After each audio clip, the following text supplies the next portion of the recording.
Hello students, चलिए आज हम लेंगे इतिहास में प्लासी का युद्ध। प्लासी का युद्ध भारतीय इतिहास में एक महत्वपूर्ण घटना है।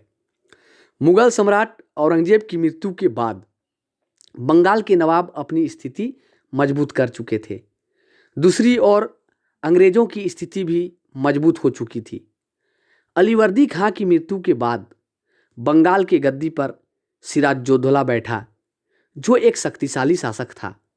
उसने अंग्रेज़ों के मनमानी को रोकने के लिए उनके व्यापारिक रियायत में कमी कर दिया, सिक्के ढालने एवं किलेबंदी पर भी रोक लगा दिया और नजराने की मांग करने लगा।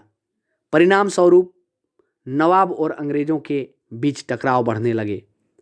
अंग्रेज सिराजुद्दौला के खिलाफ षड्यंत्र रचने लगे।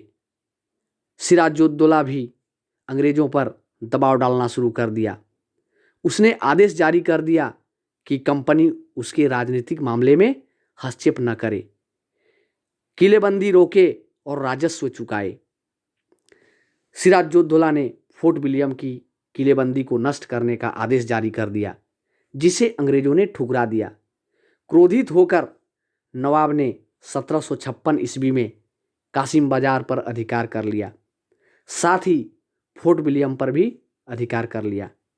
जब इस घटना की जानकारी अंग्रेजों को मिली तो वे क्रोधित हो उठे और रॉबर्ट क्लाइव के नेतृत्व में अंग्रेजी सेना मद्रास से कलकत्ता पहुंची और रॉबर्ट क्लाइव ने नवाब के कई अधिकारियों को अपने पक्ष में मिला लिया, जिसमें नवाब सिराजुद्दौला का सेनापति मीर जाफर भी शामिल था।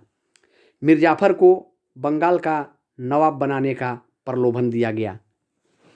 इस तरह नवाब और अंग्रेज़ों के बीच युद्ध की पृष्ठभूमि तैयार हो गई और 23 जून 1757 ईस्वी को मुर्शिदाबाद के दक्षिण में स्थित प्लासी के मैदान में बंगाल के नवाब सिराजुद्दौला की सेना और रॉबर्ट क्लाइव के नेतृत्व में अंग्रेजी सेना के बीच युद्ध शुरू हो गई।